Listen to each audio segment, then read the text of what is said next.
apabila sangkakala ditiup, maka tidaklah ada lagi pertalian nasab di antara mereka pada hari itu. Jadi ketika sangkakala ditiup, tidak ada lagi pertalian nasab antara mereka pada hari itu. Pertalian ini ya bukan sekadar pertalian antara manusia dengan manusia, tapi pertalian nasab ini dengan segala apa saja yang selain Allah. Dan pada saat kita mau mengkiamatkan diri kita, ya, di mana malaikat Israfil sudah meniupkan sangkakalanya, pada saat itu masih ada pertalian nasab, maka prosesi kiamat itu tidak akan pernah terjadi.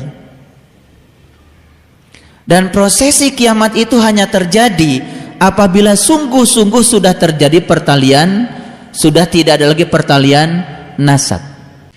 Sebetulnya pertalian nasab antara mata dengan dunia luar, antara telinga dengan luar, antara napas dengan telinga dengan dunia luar, antara pengecapan dengan dunia, gampang sekali memutuskan pertaliannya.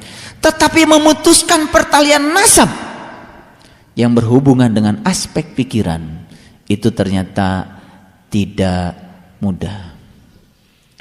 Pertalian nasab dengan orang yang kita tidak suka, pertalian nasab dengan orang yang membenci kita, pertalian nasab dengan orang-orang yang menjatuhkan nama baik kita, pada saat itu semuanya masuk.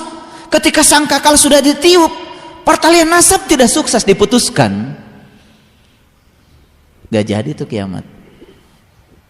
Apabila sangkakala ditiup, maka tidaklah ada lagi pertalian nasab di antara mereka pada saat itu. Jadi sebetulnya tujuan utama sangkakala ditiup itu, yang paling utama dan pertama adalah memutus pertalian nasab. Makanya bagi yang sudah sangat ahli, tanpa harus memutus, tanpa harus melakukan itu, bisa terputus dengan sendirinya. Ketika pertalian nasab sudah terputus, ya sudah, gak ada masalah. Nah, kalau sudah sukses memutus pertalian nasab dan tidak ada pula mereka saling bertanya. Sebetulnya semua keraguan itu karena saat kita melakukan itu pertalian nasab belum terjadi. Lalu kita ada di ambang antara bumi dan langit. Jadi nyebur ke langitnya enggak sekaligus. Kalau nyeburnya sekaligus beleng gitu, sebetulnya yang ada itu kenikmatan. Gak ada lagi yang namanya keraguan. Nah, lanjutan ayatnya apa? Coba lihat ayat berikutnya. Ini persis seperti di ayat yang pernah kita kupas di Quran surat Al-Qari'ah. Barang siapa yang berat timbangan kebaikannya, mereka itulah orang yang dapat keberuntungan. Dan barang siapa yang ringan timbangan kebaikannya, mereka itulah orang-orang yang merugikan dirinya sendiri. Dan mereka pasti akan tinggal di dalam neraka. Jadi kalau begitu, sebelum meniup sangkakala, ada pekerjaan besar yang harus kita lakukan. Pekerjaan besarnya itu apa? Memperkokoh kebaikan kita, memperbanyak kebaikan kita agar timbangan kebaikan kita banyak. Dan itu yang akan memudahkan kita di dalam mencapai tingkatan spiritual yang lebih tinggi. Itu sebabnya, catat, saya akan menyampaikan nasihat. Nasihat yang pertama, jangan pernah menghindari masalah. Itu nasihat yang pertama. Ya, apa? Jangan pernah menghindari masalah.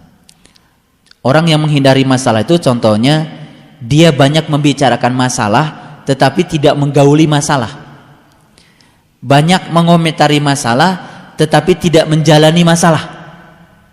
Akibatnya dia tidak pernah mendapatkan solusi. Karena apa? Orang akan mendapatkan solusi atas masalah ketika dia mengakrabi masalah. Masalah itu akan muncul solusinya ketika kita mengakrabinya. Gitu. Ada acara di TV menyelesaikan masalah tanpa solusi. Itu lain lagi itu. Ya. Namanya juga bodor.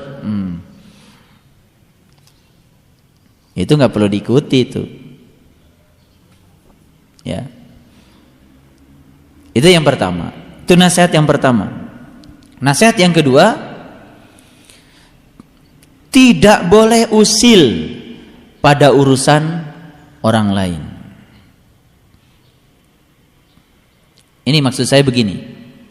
Kita tetap peduli, kita tetap berempati, namun tidak mengurusi dan mencampuri, apalagi menghakimi. Cukup menjadi pendengar yang setia saja, dengan menjaga ketenangan pikiran dan mengontrol diri. Perhatikan. Jadi jangan usil pada urusan orang lain, bukan berarti kita tidak boleh berempati, peduli, bukan berarti begitu. Tetapi kita tidak terjebak.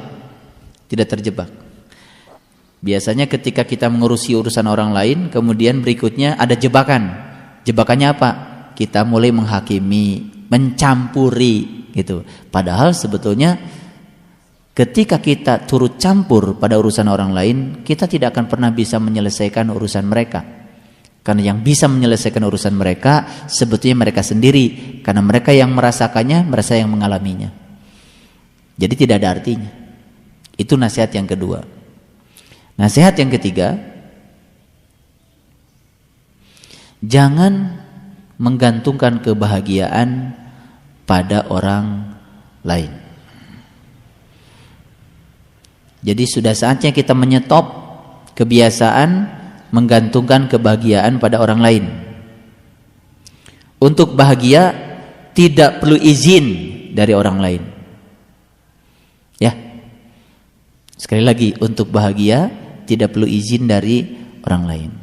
Ketika orang lain tidak mengizinkannya, karena dia tidak sepihak dan sepikiran dengan kita, masa kita nggak jadi bahagia? Tuh, itu nomor berapa? Nomor 3.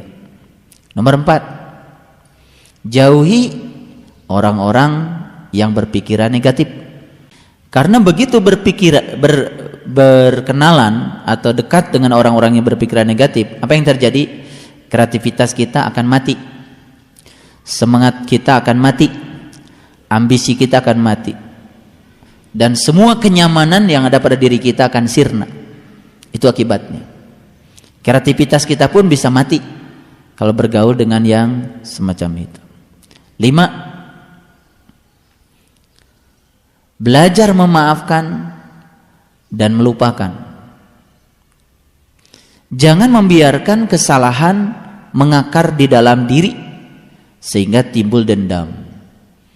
Jadi kata kuncinya apa? Memaafkan dan melupakan. Ya. Kalau memaafkan jangan pakai mohon maaf bila ada kesalahan. Jangan. Mohon maaf atas segala kesalahan. Kalau bila itu enggak sepenuh hati, jangan pakai bahasa-bahasa yang enggak jelas. Kata kuncinya apa? Memaafkan dan melupakan.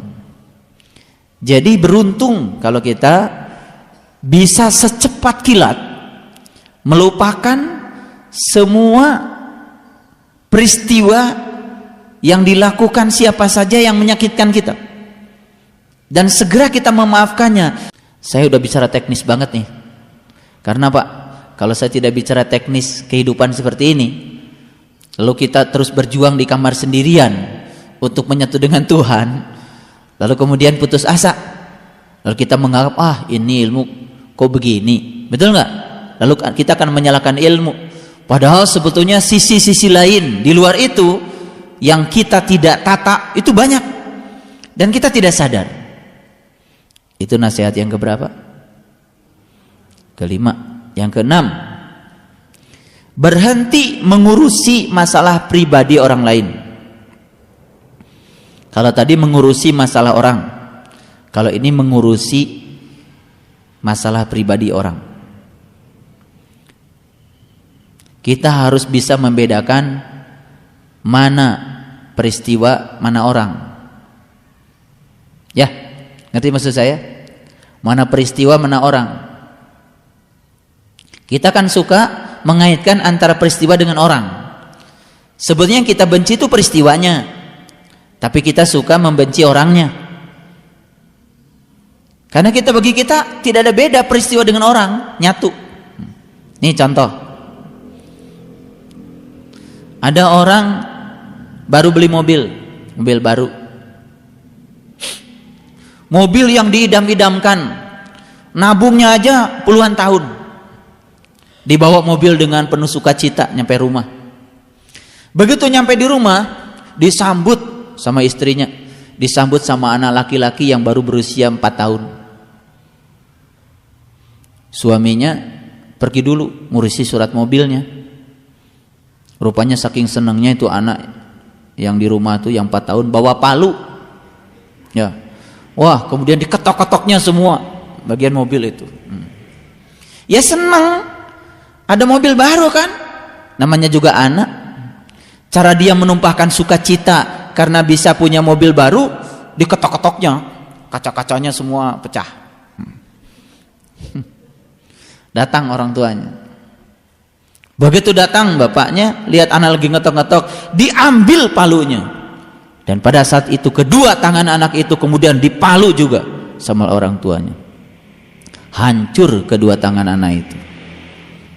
Setelah hancur, anaknya jerit-jerit, terpaksa anak ini dibawa ke rumah sakit. Sampai di rumah sakit, dokter memutuskan tidak bisa diselamatkan dan kedua tangannya harus diamputasi. Akhirnya diamputasi. Setelah diamputasi, sadar anaknya. Kemudian anaknya berkata pada ayahnya, "Ayah, maafkan adik. Karena adik salah, sudah merusak mobil kesayangan ayah.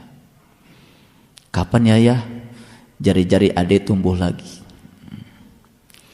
Saat anaknya bertanya seperti itu, ternyata sang ayah tidak bisa menahan, lari ke rumah dan bunuh diri.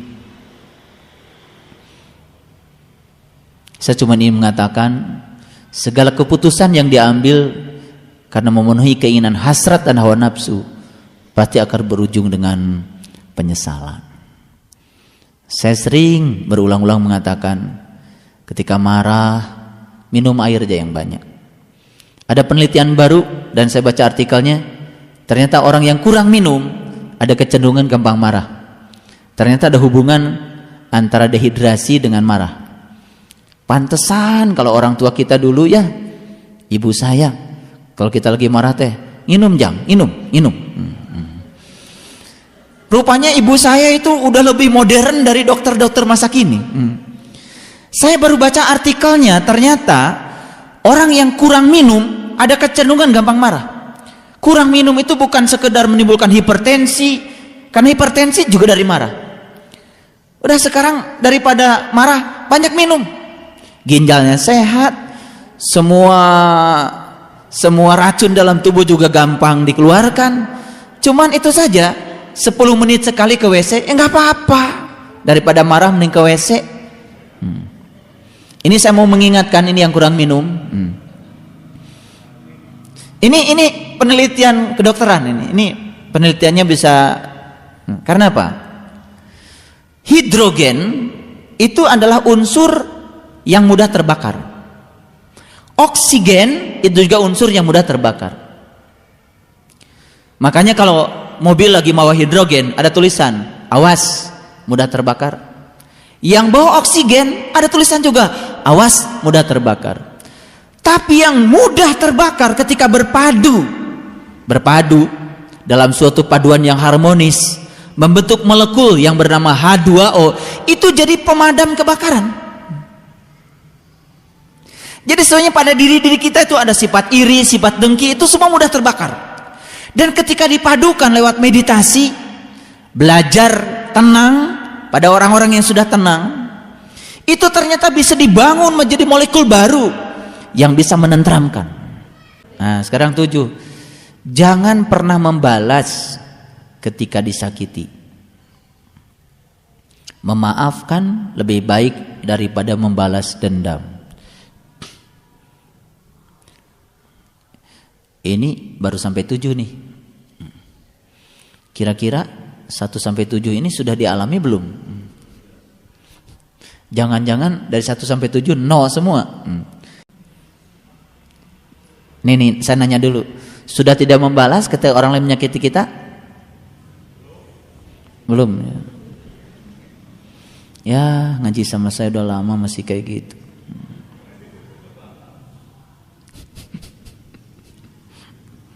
Kalau istilah Pak Muria Teguh, move on. Ya. Move on. Hidup, move on. Jalan terus. Harusnya kan begitu. Memaafkan lebih baik daripada membalas dendam. Kalau dulu dikit-dikit sakit hati, cari dukun santet.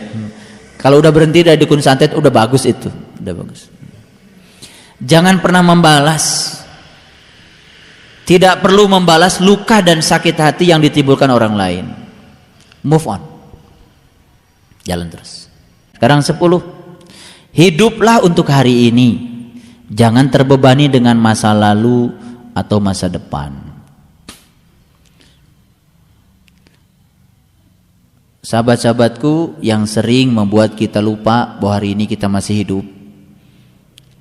Karena ada luka di masa lalu yang sering hadir dan kita sendiri yang menghadirkannya. Atau ada rasa khawatir yang berlebihan terhadap masa depan. Lalu kita menjadi lupa dengan hari ini. Udah 10 ya? Mana yang sudah diamalkan dari 1 sampai 10? 10-10-nya? Alhamdulillah. Ya. 11. Ingat bahwa hidup bisa tiba-tiba berubah.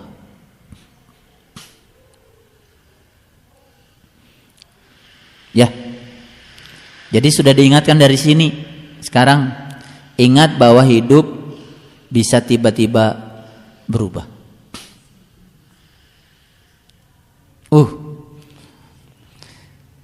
Tidak ada yang tahu 10 menit yang akan datang ke depan. Karena tidak ada orang yang diberi jaminan oleh Allah 10 menit yang akan ke depan itu seperti apa. Kita tidak punya jaminan apa-apa. Betul nggak? 12. Cintai semua hal yang terjadi dalam kehidupan ini dan jangan takut akan apapun. Cintai semua hal.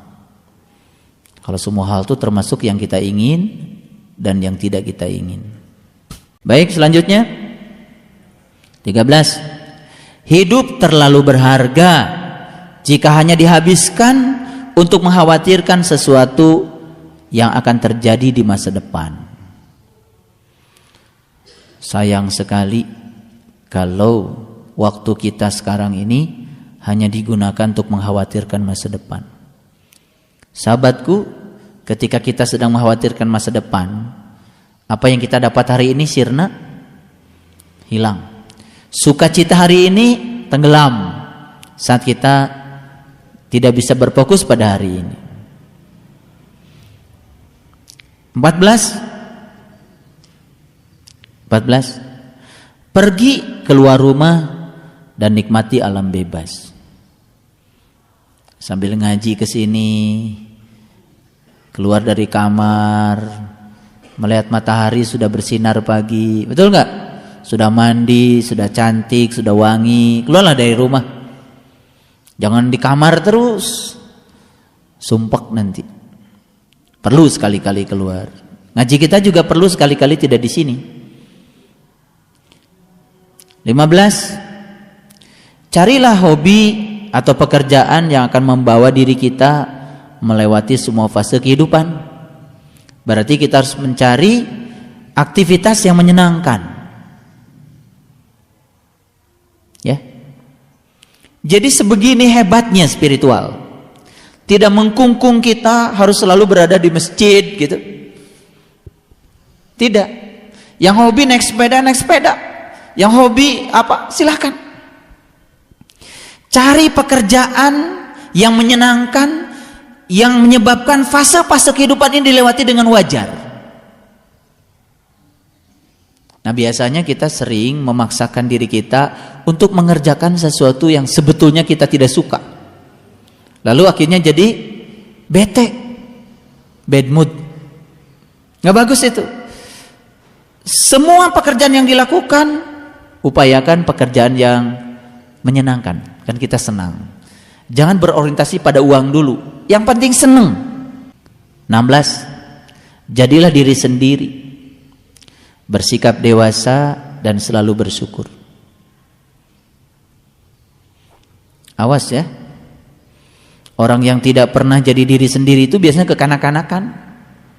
Kalau anak-anak itu apa saja diceritakan. Ya.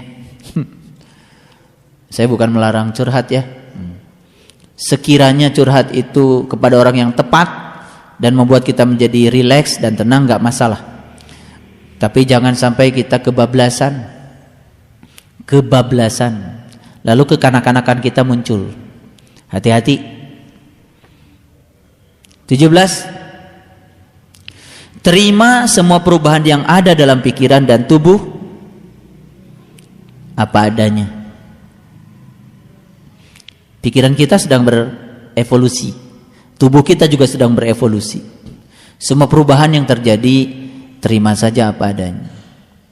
Kalau hari ini gigi kita patah satu, ya terima, memang sudah saatnya, ya kan? Itu. Kalau masih bisa pakai gigi palsu, ya pergi ke dokter lah, ya kan? Cuman kalau pakai gigi palsu kan hati-hati kalau makan cimplung. Terus yang keberapa? 18. Selalu jujur pada diri sendiri. Meski ini adalah proses belajar yang lama, tetapi sangat penting. Karena melatih jujur pada diri sendiri itu perlu proses. Tapi ini adalah kunci untuk belajar spiritual. 19. Selalu buat kenangan, tetapi jangan terjebak di dalamnya. Jadikan semua momen itu kenangan, tapi jangan terjebak. Ketemu dengan sahabat-sahabat di tempat ini jadi kenangan yang indah, tapi jangan terjebak terlalu lama. Sebetulnya kita bisa jadikan semua momen peristiwa dalam kehidupan kita itu kenangan, dan semua bisa dijadikan sebagai kenangan. Bisa. 20. Tua itu pasti, jadi nikmati saja. Ya. Lihat orang-orang yang takut dengan kerutan semakin cepat mengkerut. Tua itu pasti, jadi nikmati saja.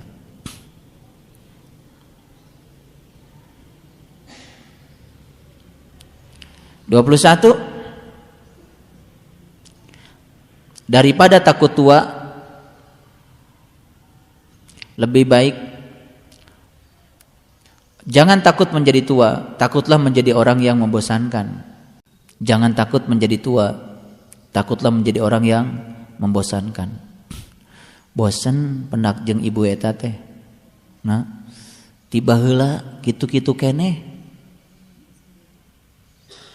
Mohon maaf, ada nggak orang yang setiap bertemu dengan kita itu ceritanya itu saja, betul nggak? Tidak ada yang berubah. Bosan? Bosan. Setiap ketemu dengan ibu ini baru, selalu baru, pikirannya baru, inspirasinya baru. Seneng. Ya, jangan takut menjadi tua, takutlah menjadi orang yang membosankan. Karena kalau sudah jadi orang yang membosankan, biasanya bosan. Bosan, penak sareng ibu eta teh membosankan. 22. Pancarkan sinarmu. Jadilah dirimu yang sebenarnya. Nikmati setiap momen yang ada. Gini saya kasih tahu. Ketika bunda, ayahanda berada di momen mana saja, menikmati momen itu. Beda nggak pancaran sinarnya? Beda. Orang yang tubuhnya di sini tetapi pikirannya kemana gitu, tidak menikmati momen, beda. Apa gitu yang dipikirkannya, kan nggak jelas. Nah, yang kalau hidup kita seperti itu tidak all out, rugi. Kalau mau ngaji, ngaji yang penuh. Kalau mau tidur, istirahat. Jadi jangan lagi tidur mikir apa, itu tidak menikmati momen. Saya merasa karena jadwal saya yang begitu luar biasa, saatnya ada kesempatan tidur, saya tidur. Gak mau memikirkan apa-apa. Saatnya saya mengajar, all out, saya mengajar. Jadi barangkali sahabat-sahabatku sekalian melihat kalau saya lagi mengajar, tidak kelihatan kalau saya itu ada sakit apa. Karena saya berusaha all out.